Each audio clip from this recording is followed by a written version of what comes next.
Hello friends, ఏంటి mangoes చూపిస్తున్నాను అనుకుంటున్నారా? అవునండి, ఈ మ్యాంగోస్ వచ్చేసి మా మదర్ పంపించారు ఎస్టర్డే నైటు. ఇవి వచ్చేసి బంగినపల్లి మామిడి పండ్లు అండి. మనకి సమ్మర్ అంటే ఫస్ట్ గుర్తొచ్చేది ఏంటంటే మామిడి పండ్లు అనమాట. సో ఈ సమ్మర్లోనే మనకి ఈ మామిడి పండ్లు అనేటివి తినగలుగుతాము.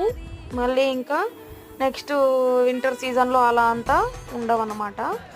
అందుకే ఈ మా బంగినపల్లి మామిడి పండ్లు, అలానే ఈ జాజి పూలు మా మదర్ పంపించారు ఎస్టర్డే నైటు. సో ఇప్పట్లో మామిడి పండ్లని ఇష్టపడిన వాళ్ళు ఎవరు ఉంటారు చెప్పండి? సో మా జోయాకైతే చాలా ఇష్టం అండి. కట్ చేసిన వెంటనే తినేసింది అనమాట. ఫస్ట్ చాలా బాగుంది, సూపర్గా ఉంది అని చెప్పి. సో నేను కూడా తిన్నాను, నాకు కూడా చాలా ఇష్టం అండి. సో మీలో ఎంతమందికి మ్యాంగోస్ అంటే ఇష్టమో నాకు కమెంట్ చేయండి ఫ్రెండ్స్. ఓకేనా? Thank you for watching. Bye bye.